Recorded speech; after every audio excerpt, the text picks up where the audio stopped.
Mi nombre es Joaquín Salazar. Tengo 65 años y mi propia hija me miró a los ojos durante una discusión familiar y me dijo las palabras que me rompieron el alma para siempre. Papá, sinceramente preferiría no tener padre antes que tener uno como vos. En ese momento algo se murió dentro de mí, así que decidí cumplir exactamente su deseo. Vendí todo lo que tenía y me fui de su vida sin dar explicaciones.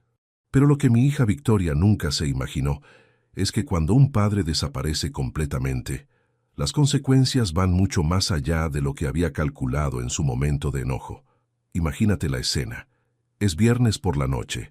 Estamos en la cocina de mi casa después de una reunión familiar que había comenzado bien, pero terminó mal. Victoria había venido con su esposo Mateo y mis nietos para cenar, como hacíamos ocasionalmente. Pero durante la cena surgió una discusión sobre decisiones que yo había tomado respecto a mi jubilación y mis planes para el futuro. Victoria no estaba de acuerdo con que yo hubiera decidido vender mi negocio de carpintería para jubilarme completamente. Consideraba que era irresponsable que un hombre de mi edad no tuviera planes más estructurados para sus años dorados. Quería que yo invirtiera en un departamento más pequeño cerca de su casa, que organizara mis finanzas de manera que pudiera ayudar con los gastos de los nietos, que fuera más predecible en mis decisiones. Yo le expliqué que después de trabajar 45 años como carpintero, había ganado el derecho de elegir cómo vivir mis años de jubilación, que había vendido el negocio por un buen precio, que tenía ahorros suficientes, que quería explorar cosas que nunca había tenido tiempo de hacer, viajar, aprender nuevas habilidades, tal vez mudarme a un lugar con mejor clima. Pero para Victoria, mis planes eran evidencia de egoísmo senil y falta de responsabilidad familiar. Me acusó de estar pensando solo en mí mismo sin considerar cómo mis decisiones afectaban a la familia. Cuando le pregunté específicamente cómo mis planes la afectaban a ella, la respuesta me destrozó. Papá, durante años esperé que fueras el padre que necesitaba, alguien que me diera seguridad, que planificara el futuro, que fuera un ejemplo de responsabilidad. Pero siempre fuiste impulsivo, siempre tomaste decisiones sin consultar, siempre hiciste lo que se te antojaba sin pensar en las consecuencias. Sinceramente, preferiría no tener padre antes que tener uno como vos. Esas palabras cayeron sobre mí como un martillo. 40 años de sacrificio, de trabajar desde el amanecer hasta el anochecer para mantener a mi familia, de pagar su educación universitaria, de estar presente en cada momento importante de su vida, todo reducido a preferiría no tener padre antes que tener uno como vos. Pero acá viene lo que Victoria nunca se imaginó. Su viejo papá, ese carpintero que ella consideraba irresponsable e impulsivo, estaba a punto de tomar la decisión más definitiva de su vida. Si ella prefería no tener padre, iba a conseguir exactamente lo que había pedido. Escucha esta historia hasta el final, porque lo que hice después de escuchar esas palabras va a cambiar completamente tu perspectiva sobre las consecuencias de las palabras crueles que decimos en momentos de enojo. Y cuéntame en los comentarios desde qué país me estás escuchando y si alguna vez alguien de tu familia te dijo algo tan hiriente que cambió todo para siempre. Para que entiendas bien esta historia, tengo que contarte quién soy y cómo llegué hasta esa cocina escuchando a mi hija desear no tener padre. No siempre fui este hombre que su hija considera un fracaso paternal. Durante 45 años fui Joaquín Salazar, carpintero de oficio, el hombre que construyó casas, fabricó muebles y reparó lo que estaba roto para cientos de familias en nuestra ciudad. Me casé con Esperanza cuando tenía 24 años. Ella trabajaba como secretaria en una oficina municipal y tenía esa organización natural que complementaba perfectamente mi personalidad más espontánea. Compramos una casa pequeña en un barrio de trabajadores, donde pensábamos criar a nuestros hijos y construir una vida familiar sólida. Esperanza y yo tuvimos 2 hijos, Victoria, que ahora tiene 39 años, y Roberto, de 36. Ambos crecieron viendo a su padre trabajar con las manos, construir cosas útiles y hermosas, resolver problemas prácticos con creatividad y persistencia. Les enseñé a usar herramientas desde chicos, a valorar el trabajo bien hecho, a entender que la satisfacción viene del esfuerzo honesto. Victoria siempre fue la más académica de los dos. Desde chica, mostró preferencia por los estudios sobre el trabajo manual. Quería ser abogada, tener una carrera profesional, vivir una vida diferente de la que habíamos tenido sus padres. Yo apoyé completamente sus ambiciones, trabajando horas extras durante años para pagar su universidad privada. Roberto, por el contrario, mostró interés temprano en seguir mis pasos como carpintero. Pasaba las tardes conmigo en el taller, aprendiendo técnicas, desarrollando el ojo para la madera de calidad, entendiendo que trabajar con las manos podía ser tan satisfactorio como cualquier carrera universitaria. Cuando terminó la secundaria, se unió oficialmente a mi negocio como socio junior. Durante años, nuestra familia funcionó bien con estos diferentes caminos profesionales. Victoria se convirtió en una abogada exitosa. Se casó con Mateo, un contador, y tuvo 2 hijos hermosos: Camila, de 12 años, y Santiago, de 9. Roberto se casó con Ana, una maestra. Tienen una hija llamada Lucía, de 8 años, y juntos ampliamos el negocio familiar de carpintería hasta convertirlo en una empresa respetada en la región. Esperanza murió hace 5 años, cáncer de colon. Luchó durante 2 años, pero la enfermedad ganó la batalla. Durante esos 2 años, tanto Victoria como Roberto estuvieron presentes, ayudando con el cuidado, organizando turnos para acompañarla a tratamientos, asegurándose de que no estuviera sola durante los momentos más difíciles. Después del funeral, me quedé solo en la casa que habíamos compartido durante 35 años. Roberto me visitaba regularmente porque trabajábamos juntos y porque genuinamente se preocupaba por mi bienestar. Victoria también venía ocasionalmente, pero siempre había una tensión subyacente en nuestras conversaciones. La tensión venía de diferencias fundamentales en cómo veíamos la vida. Victoria valoraba la planificación, la previsibilidad, la seguridad financiera estructurada.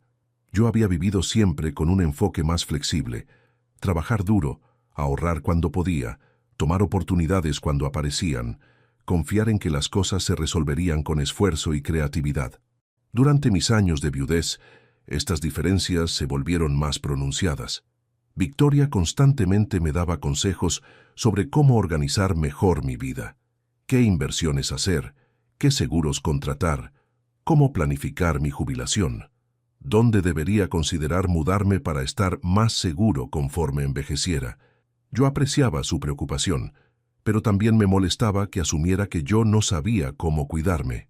Había sobrevivido 60 años, había construido un negocio exitoso, había criado 2 hijos capaces, había atravesado la muerte de mi esposa sin desmoronarme. No era el incompetente que sus consejos constantes parecían sugerir. El punto de inflexión llegó hace 1 año, cuando decidí vender mi parte del negocio de carpintería a Roberto. No fue una decisión impulsiva, como Victoria la caracterizó esa noche. Fue el resultado de meses de reflexión sobre lo que quería hacer con los años que me quedaban. Después de la muerte de Esperanza, había empezado a sentir que la vida es más corta y más frágil de lo que pensamos cuando somos jóvenes. Quería tiempo para explorar intereses que había postergado durante décadas de responsabilidades familiares y laborales. Quería viajar a lugares que Esperanza y yo habíamos planeado visitar, pero nunca llegamos a conocer por las demandas del trabajo y la crianza. También quería libertad para tomar decisiones espontáneas sin tener que consultar horarios de trabajo o responsabilidades comerciales. Si me despertaba un martes y quería manejar hasta la costa, no quería tener que preocuparme por clientes que esperaban entregas o empleados que necesitaban supervisión. Cuando les expliqué mis planes a mis hijos, Roberto los entendió inmediatamente. Como carpintero, sabía lo demandante que había sido el negocio durante décadas. También sabía que yo había entrenado a suficientes empleados para que la empresa pudiera continuar exitosamente bajo su liderazgo. Me apoyó completamente y me ofreció un precio justo por mi participación. Pero Victoria reaccionó como si hubiera anunciado que me iba a tirar desde un puente. «Papá, ¿cómo podés tomar una decisión tan importante sin consultar con toda la familia? ¿Y si algo te pasa? ¿Y si necesitas dinero para emergencias médicas? ¿Y si los chicos necesitan ayuda con la universidad? Sus preocupaciones eran válidas, pero revelaban una suposición fundamental que me molestaba, que yo era incapaz de evaluar mi propia situación financiera y tomar decisiones responsables sobre mi futuro. Había trabajado durante 45 años, había ahorrado dinero, había hecho inversiones modestas pero sólidas. No era rico, pero tenía recursos suficientes para vivir cómodamente durante mis años de jubilación. Más importante aún, había ganado el derecho de elegir cómo vivir esos años. Había cumplido todas mis responsabilidades parentales, criar hijos exitosos, pagar su educación, estar presente durante las crisis familiares.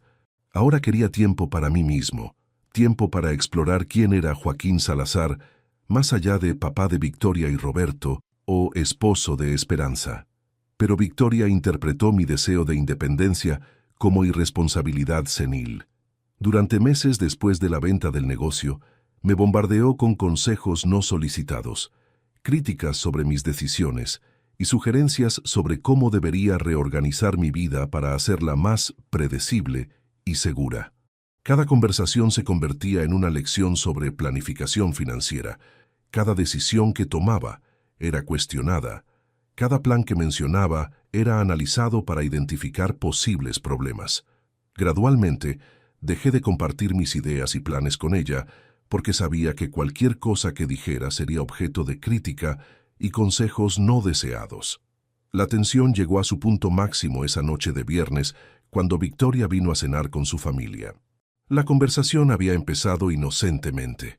Los nietos me contaron sobre el colegio. Mateo mencionó algunos proyectos de trabajo. Victoria habló sobre casos legales interesantes que estaba manejando. Pero cuando mencioné casualmente que estaba considerando vender la casa y mudarme a un pueblo costero que había visitado durante mis recientes viajes, Victoria explotó. «Papá, ¿estás loco? ¿Cómo vas a vender la casa donde viviste con mamá? ¿Cómo vas a mudarte a un lugar donde no conoces a nadie? ¿Y si te enfermas? ¿Y si necesitas ayuda?» Su reacción fue tan intensa que los nietos se asustaron.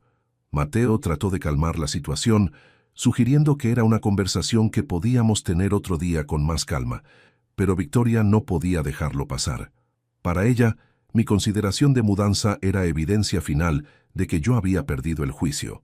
La discusión escaló durante 1 hora, con Victoria enumerando todas las maneras en que mis decisiones de jubilación habían sido irresponsables, todos los riesgos que no había considerado, todas las razones por las que necesitaba supervisión familiar para tomar decisiones importantes.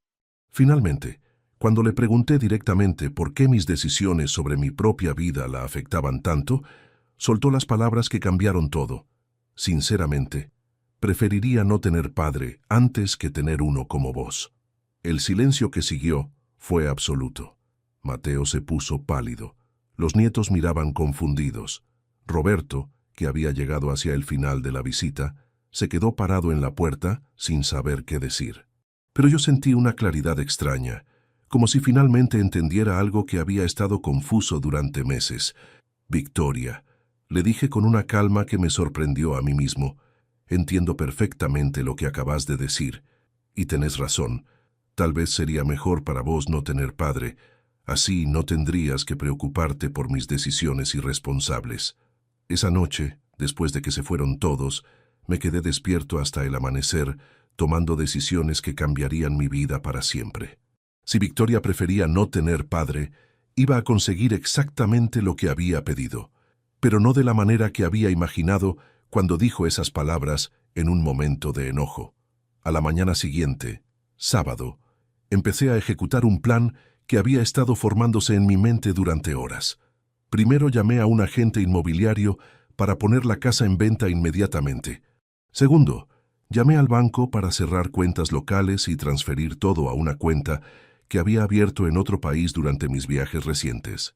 Tercero, llamé a una empresa de mudanzas para organizar el traslado de mis pertenencias personales a un depósito privado. Cuarto, compré un boleto de avión con fecha abierta para salir del país la semana siguiente. Quinto, escribí una carta que dejaría explicando mis decisiones, pero sin revelar mi destino específico. Durante toda la semana siguiente, Trabajé metódicamente para desaparecer de la vida de Victoria, sin dejar rastros. Vendí mi auto, cerré servicios, transferí documentos importantes, liquidé inversiones locales. Cualquier cosa que me conectara a mi vida anterior fue cerrada, vendida o transferida. La carta que dejé era simple. Victoria, decidiste que preferías no tener padre antes que tenerme a mí. He decidido cumplir tu deseo. No me busquen, no me contacten, no traten de encontrarme. Van a vivir mejor sin tener que preocuparse por las decisiones irresponsables de un padre que no valoraban. Joaquín. El miércoles de la semana siguiente abordé un avión hacia Uruguay, un país que había visitado durante mis viajes de jubilación y donde había encontrado una comunidad de expatriados jubilados que vivían vidas similares a la que yo quería construir. Había alquilado un apartamento pequeño en Montevideo y tenía suficiente dinero para vivir cómodamente durante años. Durante el vuelo reflexioné sobre la decisión que había tomado. No era venganza contra Victoria, aunque entendía que ella lo percibiría así. Era una decisión de liberación personal. Durante meses había tratado de hacerle entender que tenía derecho a vivir mis años de jubilación según mis propios términos, pero ella había interpretado cada expresión de independencia como evidencia de incompetencia. Su declaración de que prefería no tener padre simplemente me había dado permiso para hacer lo que probablemente debería haber hecho meses antes: vivir mi vida sin tener que justificar cada decisión ante alguien que nunca iba a aprobar mis elecciones de todos modos. Los primeros meses en Montevideo fueron de adaptación, pero también de liberación. Por primera vez en décadas, mis días eran completamente míos. No tenía que explicar por qué elegía un restaurante específico, por qué compraba ciertos libros, por qué decidía caminar por ciertos barrios, por qué conversaba con ciertos extraños. Alquilé un pequeño taller donde podía seguir trabajando madera como hobby, sin la presión comercial que había dominado mi vida durante décadas. Empecé a tomar clases de español rioplatense para mejorar mi comunicación local. Me uní a un club de expatriados, donde conocí a otras personas que habían tomado decisiones similares de empezar nuevas vidas en países diferentes. También empecé a hacer trabajo voluntario en una organización que construía muebles para familias de bajos recursos. Era una manera de usar mis habilidades de carpintería para ayudar a otros, pero sin las complicaciones comerciales que habían caracterizado mi trabajo anterior. Durante este tiempo, no tuve contacto alguno con mi familia en Argentina. Había cambiado mi número de teléfono, había cerrado cuentas de email anteriores, había eliminado toda presencia en redes sociales. Si querían comunicarse conmigo, tendrían que hacer un esfuerzo considerable para encontrarme, y había dejado claro en mi carta que no quería ser encontrado. 6 meses después de mi desaparición, mientras caminaba por el mercado del puerto de Montevideo, me encontré con algo completamente inesperado. Roberto estaba parado en un puesto de frutas, claramente buscando algo o alguien. Cuando nuestros ojos se encontraron, su expresión pasó del shock al alivio inmediato. «Papá», me dijo acercándose rápidamente, «llevamos meses buscándote. ¿Estás bien? ¿Por qué te fuiste así? ¿Por qué no respondiste ninguno de nuestros intentos de comunicación?» Su presencia allí significaba que habían invertido tiempo y recursos considerables en encontrarme. También significaba que mi desaparición había tenido impactos que yo no había calculado completamente cuando tomé la decisión de irme. «Roberto», le dije, «estoy perfectamente bien. Me fui porque Victoria dejó muy claro que prefería no tener padre. Decidí cumplir su deseo y también librarme de la responsabilidad de justificar mis decisiones ante alguien que nunca las iba a aprobar». Roberto me contó entonces sobre los meses que habían pasado después de mi partida. Victoria había entrado en pánico cuando se dio cuenta de que yo había desaparecido completamente. Había contratado investigadores privados, había contactado consulados, había revisado registros de vuelos y hoteles, había gastado miles de dólares tratando de localizarme. También me contó algo que no había esperado. Los nietos habían reaccionado muy mal a mi desaparición. Camila y Santiago habían desarrollado ansiedad sobre si otros miembros de la familia también podrían desaparecer sin aviso. Habían estado preguntando constantemente cuándo iba a volver el abuelo, por qué se había ido, si habían hecho algo malo. «Papá», me dijo Roberto con lágrimas en los ojos, «Victoria se da cuenta de que cometió un error terrible. Está devastada por lo que te dijo. Ha estado en terapia tratando de entender por qué reaccionó tan mal a tu independencia. Toda la familia está sufriendo por tu ausencia». Su revelación me confrontó con consecuencias de mi decisión que no había considerado completamente. Había pensado en términos de mi relación con Victoria, pero no había calculado el impacto en Roberto, los nietos, o incluso en Victoria misma, más allá del alivio inmediato de no tener que lidiar con mi irresponsabilidad. Le expliqué a Roberto mi perspectiva sobre los meses anteriores a mi partida, cómo me había sentido constantemente juzgado, criticado y tratado como incompetente por Victoria, cómo sus consejos constantes y su desaprobación de mis decisiones me habían hecho sentir que no tenía derecho a vivir mis propios años de jubilación según mis términos. Roberto me escuchó con atención y después me dijo algo que me sorprendió. «Papá, creo que Victoria actuaba desde el miedo, no desde falta de respeto. Después de la muerte de mamá, creo que desarrolló terror de perderte también. Sus críticas a tus decisiones independientes venían del pánico de que pudieras lastimarte o enfermarte sin supervisión familiar. Su interpretación ponía las acciones de Victoria bajo una luz completamente diferente. No había considerado que su control excesivo podría haber sido una respuesta al trauma de perder a su madre. Había interpretado su comportamiento como falta de respeto, cuando podría haber sido una expresión disfuncional de amor y miedo. Pero también le expliqué que independientemente de sus motivaciones, el impacto de su comportamiento había sido hacerme sentir infantilizado y privado de autonomía en una etapa de la vida cuando más necesitaba sentir control sobre mis propias decisiones. Roberto me pidió que considerara regresar, al menos temporalmente, para tener conversaciones familiares que podrían resolver los malentendidos que habían llevado a esta situación extrema. Pero yo no estaba listo para volver. Había encontrado una vida en Uruguay que me satisfacía profundamente, y no quería arriesgar perderla volviendo a dinámicas familiares que podrían repetir los problemas anteriores.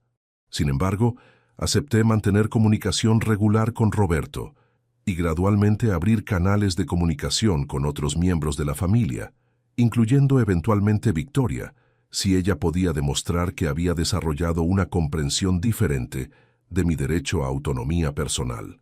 Durante los siguientes meses, Roberto me visitó varias veces en Montevideo. Estas visitas me permitieron mantener conexión familiar, sin someterme a las presiones y juicios que habían caracterizado mi relación con Victoria. También me dieron oportunidades de conocer cómo la familia estaba procesando mi ausencia y qué cambios estaban dispuestos a hacer para reconstruir relaciones más saludables. Un año después de mi desaparición, Roberto me trajo noticias significativas.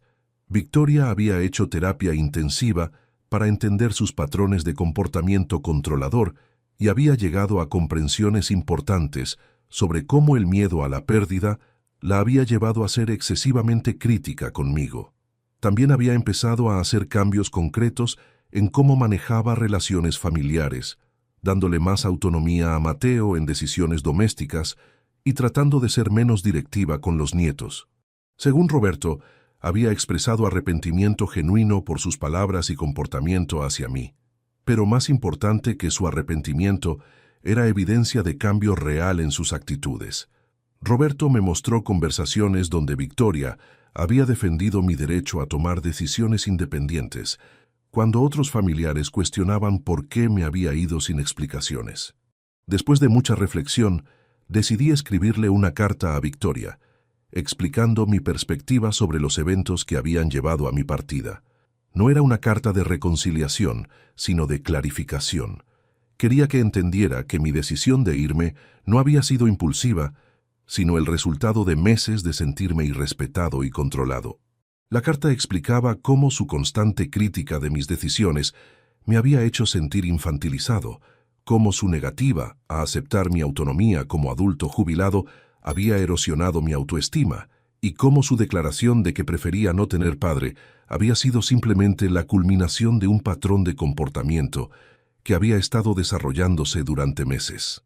También le expliqué que había encontrado una vida satisfactoria en Uruguay, que estaba feliz y saludable, que había desarrollado nuevas amistades y actividades que me daban propósito y alegría, que no estaba viviendo como un ermitaño resentido, sino como un hombre que había encontrado la libertad de ser él mismo. La respuesta de Victoria a mi carta fue sorprendente. En lugar de defender sus acciones pasadas o tratar de convencerme de regresar, me escribió una disculpa profunda y reflexiva que demostraba comprensión genuina de cómo su comportamiento me había afectado. Reconocía que había confundido amor con control, que había tratado de manejar su miedo a perderme, controlando mis decisiones en lugar de respetando mi autonomía.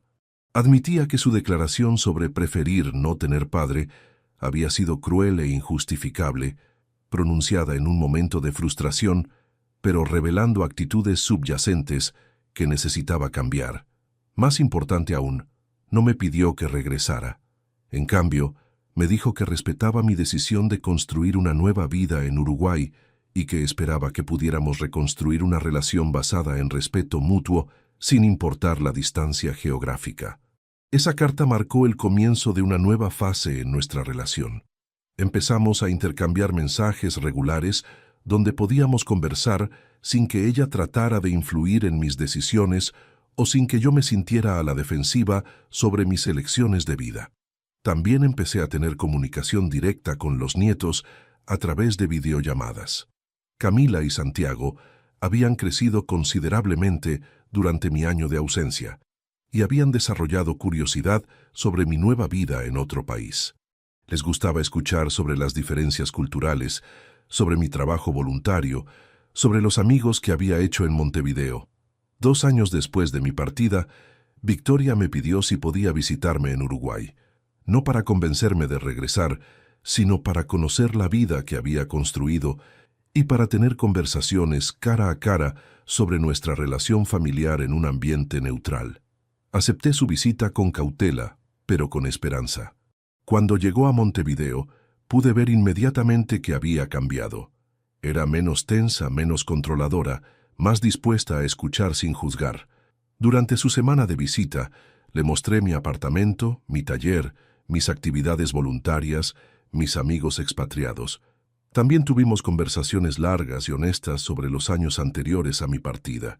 Victoria reconoció patrones de comportamiento que no había visto antes, y yo también reconocí maneras en que podría haber comunicado mejor mis necesidades y límites en lugar de simplemente desaparecer. Pero lo más importante de su visita fue ver que realmente había desarrollado respeto por mi autonomía personal.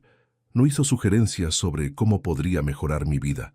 No criticó mis decisiones, no trató de convencerme de cambiar nada. Simplemente observó y apreció la vida que había construido. Al final de su visita, me hizo una pregunta que había estado esperando. «Papá, ¿hay alguna posibilidad de que algún día vuelvas a Argentina? Los chicos te extrañan, Roberto te extraña, yo te extraño, pero entiendo si has encontrado algo acá que te hace más feliz». Le expliqué que había considerado eventualmente dividir mi tiempo entre Uruguay y Argentina, pasando algunos meses del año con la familia y algunos meses viviendo independientemente en Montevideo, pero que cualquier arreglo así requeriría garantías claras de que mi autonomía sería respetada y mis decisiones no serían constantemente cuestionadas. Victoria me aseguró que había aprendido la diferencia entre preocuparse por alguien y tratar de controlarlo, entre ofrecer apoyo y imponer criterio, que si yo decidía pasar tiempo en Argentina, ella respetaría completamente mi derecho a tomar mis propias decisiones sobre dónde vivir, cómo gastar mi tiempo y cómo organizar mi vida. 3 años después de mi desaparición, decidí hacer mi primera visita de regreso a Argentina. Fue un viaje de prueba de 1 mes para ver si podía estar cómodo temporalmente en mi país de origen sin sentir las presiones que me habían llevado a irme. La visita fue reveladora. Victoria había mantenido sus promesas sobre respetar mi autonomía. Roberto había continuado manejando exitosamente el negocio de carpintería. Los nietos, ahora adolescentes, tenían perspectivas más maduras sobre por qué me había ido y por qué había elegido regresar. Durante esa visita, me di cuenta de que mi desaparición había enseñado lecciones importantes a toda la familia sobre respeto, autonomía y las consecuencias de las palabras crueles. Victoria había aprendido que el amor no requiere control. Los nietos habían aprendido que las acciones tienen consecuencias imprevistas. Roberto había aprendido a valorar más las relaciones familiares, porque había visto lo fácil que era perderlas. Ahora, 5 años después de mi desaparición original, vivo una vida dividida entre Uruguay y Argentina. Paso 6 meses del año en Montevideo, manteniendo mi independencia y las actividades que me dan satisfacción, y 6 meses en Argentina, reconectándome con familia y viejos amigos. Esta solución me permite mantener la autonomía que tanto valoré cuando me fui, mientras también mantengo conexiones familiares que son importantes para mi bienestar emocional. Victoria ha mantenido su crecimiento personal, respetando mis decisiones y tratándome como el adulto capaz que siempre fui. Los nietos, ahora de 17 y 14 años, ven a su abuelo como un ejemplo de alguien que defendió su derecho a vivir según sus propios términos. Camila me dijo recientemente que mi decisión de irme le enseñó que siempre tienes opciones, incluso cuando parece que no las tienes. Si me estás escuchando y te encuentras en una situación donde familiares están constantemente cuestionando tus decisiones, controlando tus elecciones, o haciéndote sentir incompetente para manejar tu propia vida, quiero que sepas que tienes opciones. No tienes que aceptar ser tratado como si fueras incapaz de tomar decisiones sobre tu propia existencia. No tienes que justificar cada elección ante familiares que nunca van a aprobar tus decisiones de todos modos, y no tienes que vivir bajo supervisión familiar constante solo porque algunos miembros de tu familia han decidido que saben mejor que vos lo que es bueno para tu vida. Los adultos mayores tenemos derecho a autonomía, independencia y respeto por nuestras decisiones. Hemos vivido décadas, hemos enfrentado desafíos, hemos desarrollado sabiduría sobre lo que funciona para nosotros. Esa experiencia merece reconocimiento, no condescendencia. Si palabras crueles están afectando tu relación con familiares, habla claramente sobre cómo te hacen sentir antes de tomar decisiones drásticas, pero también entiende que a veces las decisiones drásticas son necesarias para proteger tu bienestar emocional y establecer límites que otros no han respetado voluntariamente. Mi historia comenzó con palabras terribles, pero se convirtió en una lección sobre autonomía, respeto y la posibilidad de reconstruir relaciones familiares sobre bases más sanas. Victoria aprendió que el control no es amor, y yo aprendí que huir no siempre es la solución, pero a veces es el primer paso necesario hacia el respeto mutuo. Los cambios que experimenté durante mis años en Uruguay fueron profundos y duraderos. Redescubrí quién era Joaquín Salazar, más allá de los roles familiares que habían definido mi identidad durante décadas. Aprendí que podía ser feliz y productivo viviendo según mis propios términos, sin tener que justificar cada decisión ante otros. También descubrí una comunidad de personas mayores que habían tomado decisiones similares de empezar nuevas vidas en países diferentes. Muchos habían enfrentado situaciones parecidas, familias que los trataban como incompetentes, hijos adultos que querían controlar sus decisiones, sociedades que asumían que la edad automáticamente reduce la capacidad de autodeterminación. En el club de expatriados conocí a Elena, una viuda española de 68 años que había vendido todo en Barcelona después de que sus hijos adultos trataran de forzarla a mudarse a un geriátrico contra su voluntad.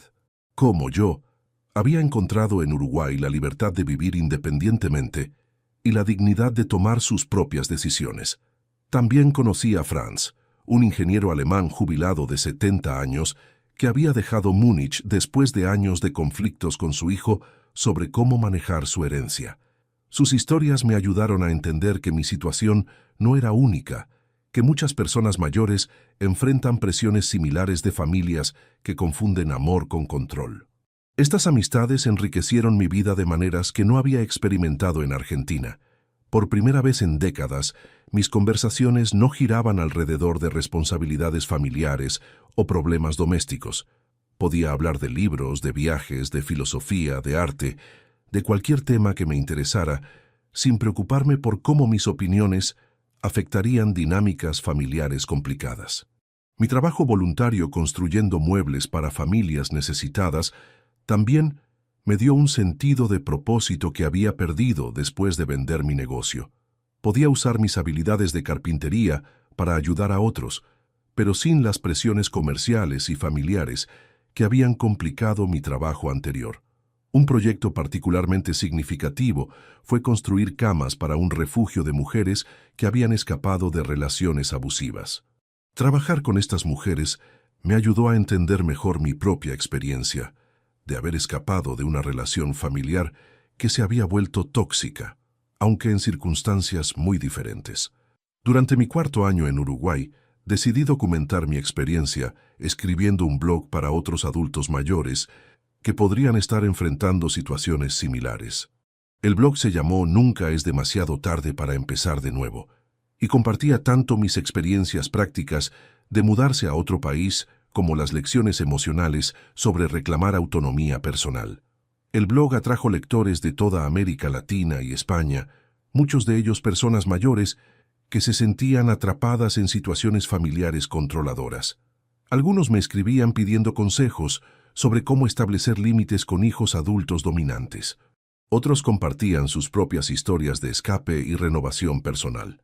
Una carta que me impactó particularmente vino de una señora de 75 años de México que había estado viviendo con su hija y su yerno después de enviudar, pero que se sentía como una carga constante. Inspirada por mi historia, había empezado a hacer planes para mudarse a un apartamento independiente, a pesar de las objeciones de su familia. Su historia me enseñó que el amor verdadero respeta la autonomía, me escribió. Si mi familia me ama, van a aprender a respetarme como la adulta capaz que soy. Si no pueden hacer eso, entonces tal vez es mejor que viva sola, pero con dignidad. Respuestas como esa me confirmaron que mi decisión de compartir mi experiencia públicamente estaba ayudando a otros a encontrar coraje para defenderse en situaciones similares. También me ayudaron a procesar mi propia experiencia y a articular lecciones que podrían ser útiles para otros. Durante mi quinto año en Uruguay, Victoria me visitó nuevamente, esta vez trayendo a los nietos para que conocieran mi nueva vida. Camila y Santiago, ahora de 17 y 14 años, estaban fascinados por la independencia que había construido y por las historias de otros expatriados que había conocido. «Abuelo», me dijo Camila durante esa visita, «me da orgullo que hayas defendido tu derecho a vivir como querías. Cuando sea adulta, voy a recordar tu ejemplo si alguien trata de controlar mis decisiones». Su comentario me confirmó que mi decisión había tenido impactos educativos positivos que se extenderían a futuras generaciones. Santiago, más directo como siempre, me preguntó, «Abuelo, ¿te arrepentís de haberte ido así sin avisar? ¿No podrías haber resuelto el problema de otra manera?» Su pregunta tocaba algo que había estado reflexionando durante años. Le expliqué que hubiera preferido resolver los conflictos con Victoria a través de conversación y negociación, pero que había intentado eso durante meses sin éxito. Mi desaparición había sido una medida extrema, pero había sido necesaria para demostrar que tenía opciones reales y que no iba a aceptar indefinidamente ser tratado como incompetente. «A veces», le dije, «las personas no escuchan palabras, pero sí entienden acciones. Tu mamá no entendía cuando le explicaba que quería autonomía, pero sí entendió cuando desaparecí completamente. No fue la manera ideal de comunicarse, pero fue efectiva». Victoria, que había estado escuchando nuestra conversación, agregó algo que me sorprendió. «Papá tiene razón. Yo no estaba escuchando realmente lo que me decía sobre su necesidad de independencia. Estaba tan concentrada en mis propios miedos que no podía ver que lo estaba ahogando con mi sobreprotección». Esa admisión de Victoria representó un nivel de comprensión que había desarrollado durante años de terapia y autorreflexión. Ya no estaba defendiendo sus acciones pasadas, sino reconociendo genuinamente cómo habían afectado mi bienestar y mi dignidad. Durante los últimos años, nuestra relación reconstruida se ha basado en principios que nunca habíamos articulado claramente antes. Respeto mutuo por las decisiones del otro, comunicación honesta sobre necesidades y límites, y reconocimiento de que el amor genuino no requiere control. Victoria ha aplicado estas lecciones no solo a su relación conmigo, sino también a su relación con Camila y Santiago, conforme se han vuelto más independientes. Ha aprendido a ofrecer apoyo sin imponer criterio, a expresar preocupación sin tratar de controlar resultados. Los nietos, ahora jóvenes adultos, han crecido con una comprensión más madura de la autonomía personal y la importancia de respetar las decisiones de otros, incluso cuando no las entiendan completamente. Camila está estudiando psicología y ha expresado interés en trabajar con familias que enfrentan conflictos intergeneracionales similares a los que vivimos nosotros. Santiago está considerando estudiar trabajo social, inspirado en parte por las historias que le he contado sobre mi trabajo voluntario en Uruguay y sobre las personas que he conocido que han superado situaciones familiares difíciles. Roberto ha continuado manejando exitosamente el negocio de carpintería, pero también ha desarrollado una comprensión más profunda de la importancia de mantener relaciones familiares basadas en respeto mutuo. Su matrimonio con Ana se ha fortalecido porque han aprendido a darse espacio individual dentro de su compromiso familiar. Mi historia se ha convertido en una especie de leyenda familiar que se cuenta como ejemplo de la importancia de escuchar realmente lo que los familiares están diciendo sobre sus necesidades y de las consecuencias imprevistas que pueden resultar de palabras crueles pronunciadas en momentos de enojo. Pero también se cuenta como una historia de redención y renovación, cómo relaciones familiares dañadas pueden ser reconstruidas cuando todas las partes están dispuestas a hacer cambios genuinos y a tratarse con respeto mutuo. Ahora, 8 años después de mi desaparición original, puedo decir que fue una de las mejores decisiones de mi vida. Me enseñó que nunca es demasiado tarde para defender tu dignidad, para reclamar tu autonomía, para construir una nueva vida basada en tus propios valores y deseos. También me enseñó que las relaciones familiares más sólidas son aquellas que sobreviven crisis y se reconstruyen sobre bases más honestas y respetuosas. Victoria y yo tenemos ahora una relación mejor de la que tuvimos durante años antes de mi partida, precisamente porque pasamos por el proceso difícil de reconocer y cambiar patrones disfuncionales. Mi experiencia en Uruguay me dio perspectiva sobre lo que había estado faltando en mi vida en Argentina, la libertad de ser simplemente Joaquín, sin tener que cumplir expectativas familiares constantes o justificar decisiones personales ante otros. Esa libertad me permitió redescubrir intereses y pasiones que había descuidado durante décadas de responsabilidades familiares y laborales. Empecé a pintar, algo que había disfrutado cuando era joven, pero que había abandonado cuando las demandas del trabajo y la familia consumieron todo mi tiempo. También empecé a escribir, documentando no solo mi experiencia personal, sino también las historias de otros expatriados que había conocido. Estas historias se convirtieron en un libro que publiqué el año pasado, Segundas Oportunidades, historias de renovación personal después de los 60. El libro ha tenido una respuesta positiva de lectores que se identifican con las experiencias de empezar de nuevo más tarde en la vida. Muchos me han escrito contando cómo las historias los inspiraron a hacer cambios en sus propias vidas, ya sea estableciendo mejores límites con familias controladoras o tomando riesgos calculados para buscar mayor satisfacción personal. Una reseña particularmente emotiva vino de una mujer de 68 años que escribió: «Este libro me dio permiso para defender mi derecho a vivir según mis propios términos. Durante años, había aceptado que mi opinión sobre mi propia vida era menos importante que las preocupaciones de mis hijos adultos. Ahora entiendo que el respeto se gana, no se otorga automáticamente». Comentarios como ese me confirman que mi experiencia personal ha tocado algo universal sobre la lucha de las personas mayores por mantener autonomía y dignidad en sociedades que frecuentemente asumen que la edad reduce automáticamente la capacidad de autodeterminación.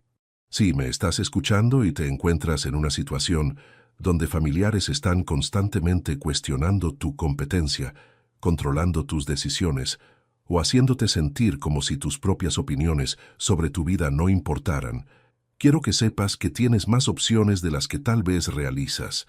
No tienes que aceptar ser tratado como si fueras incapaz de manejar tu propia existencia.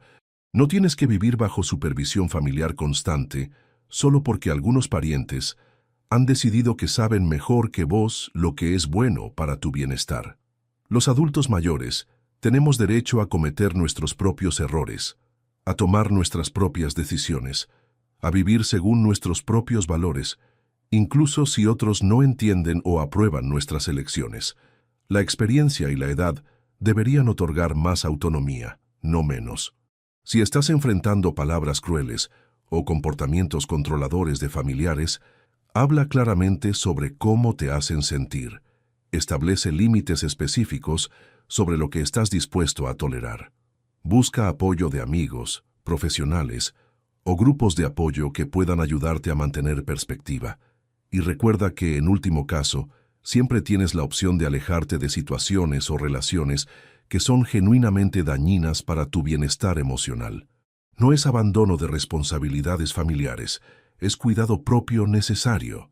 Mi desaparición fue extrema, y no recomiendo que todos tomen medidas tan drásticas, pero sí recomiendo que todos los adultos mayores entiendan que tienen poder real para cambiar situaciones que no los están sirviendo, incluso cuando otros insisten en que no tienen opciones. Cuéntame en los comentarios si esta historia te inspiró a reflexionar sobre tu propia autonomía personal o sobre cómo tratas a los adultos mayores en tu familia. Cuéntame desde qué país me estás escuchando y si alguna vez tuviste que tomar decisiones difíciles para defender tu dignidad personal, porque al final, mi historia no es solo sobre un hombre que desapareció después de palabras crueles. Es sobre el derecho fundamental de toda persona a vivir con dignidad y autonomía, independientemente de la edad. Es sobre la importancia de escuchar realmente lo que nuestros familiares nos están diciendo sobre sus necesidades, y es sobre la posibilidad de reconstruir relaciones familiares sobre bases más sanas, después de crisis que inicialmente parecían destructivas. Las palabras tienen poder para herir profundamente, pero las acciones tienen poder para sanar y transformar. Victoria aprendió que sus palabras crueles tuvieron consecuencias reales que cambiaron nuestra familia para siempre, pero también aprendió que el cambio genuino puede reparar daños que inicialmente parecían irreparables. Tu vida te pertenece a vos, sin importar tu edad. Tu dignidad no está sujeta a negociación familiar, y nunca es demasiado tarde para defender tu derecho a vivir según tus propios términos, incluso si eso requiere decisiones que otros van a considerar extremas o incomprensibles. A veces las decisiones más difíciles son las que nos llevan a las vidas más auténticas y satisfactorias. Mi decisión de desaparecer fue dolorosa para todos, pero ultimately nos enseñó lecciones sobre respeto, autonomía y amor genuino que han hecho nuestra familia más fuerte y más honesta.